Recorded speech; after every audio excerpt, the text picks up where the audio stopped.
Well, how important is this trip for the economic relationship between China and the United States? Well, let's talk about that with Chen Zhao, the Chief Global Strategist for Alpine Macro. Welcome to the show. Hi. So tell us about the expectations and the significance of Liu He's visit to Washington. Apparently, he comes to the D.C. at a very critical time. As you just reported, the U.S. has taken actions to sort of push through some of the very harsh tariff on Chinese exports. I think his mission, Liu He's mission, is basically trying to diffuse tension, try to persuade the U.S. that trade is good for both sides.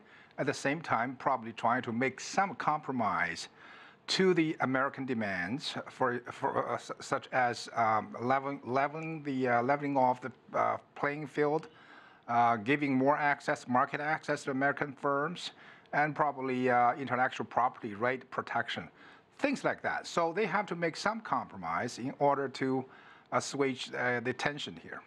And speaking of that, we know that this visit comes as China has lifted its import duties on broiler chickens. Meanwhile, the Trump administration preparing to impose tariffs on Chinese aluminium, just the latest in a string of trade measures against the country. So how would you characterize the current state of the China-U.S. trade relationship?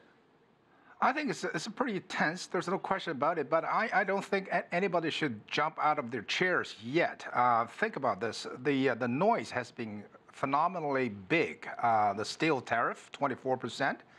But when you're carefully looking at the numbers, the actual impact on the Chinese export is very small.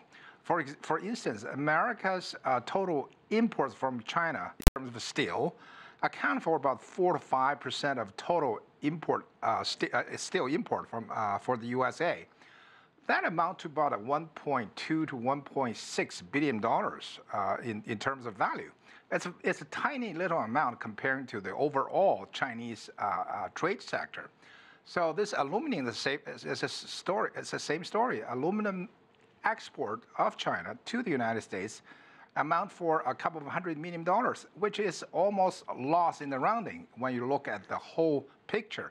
So I'm saying that the tariff so far, basically making much bigger noises than actually biting in terms of restraining the Chinese export performance to the U.S. But of course, this could be a politically smart move in terms of Trump administration. Trump probably can make a lot of noises from this to please his domestic political base, at the same time inflicting as little damage as possible on bilateral trade. That is my guess. I could be totally wrong. The Trump administration could keep coming. The tariff could be going out from item to item to item. The amount could add up.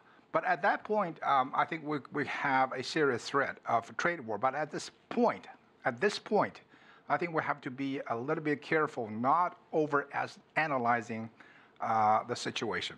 So certainly have to keep all this in context, given the proportion that some of these things actually do make up in the economies.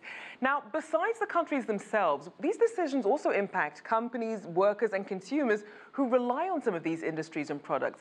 How do you think some of these trade tensions might affect them in the long run?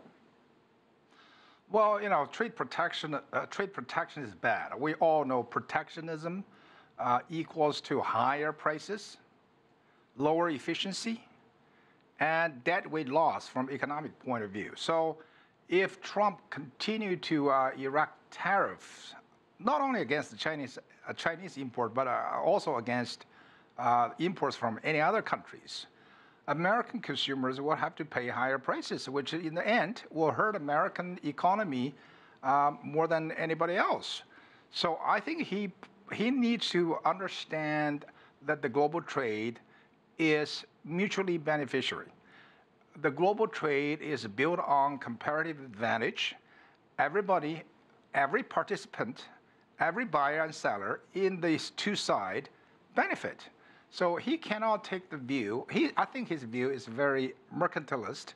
Basically, he views any country who runs current account surplus against U.S. is a bad country. It's ripping American off. That is a totally wrong view. Now, we know that you have the world's two biggest economies, which obviously involves a lot of different sectors. So given the tensions that we're seeing and some of the divergence we're seeing on their approaches to trade dispute resolution and globalization, how do you see this relationship developing over the coming year? It's very hard to say. The problem here is that the philosophy of this administration, I'm talking about Trump administration, is that any country that runs trade surplus with the United States is killing, quote unquote, killing Americans. That is a very bad, reasoning. The reason I'm saying that is we all understand that the trade balance or imbalance reflects domestic savings. If American economy does not have sufficient domestic savings, it will have to import savings from abroad, which necessarily reflected as big current account deficit. So in other words, this trade issue is not only trade, it relates to U.S. domestic economic problems. Right. If Trump administration cannot address domestic issues, cannot correct the insufficient domestic savings, then the U.S. trade deficit will remain to be large.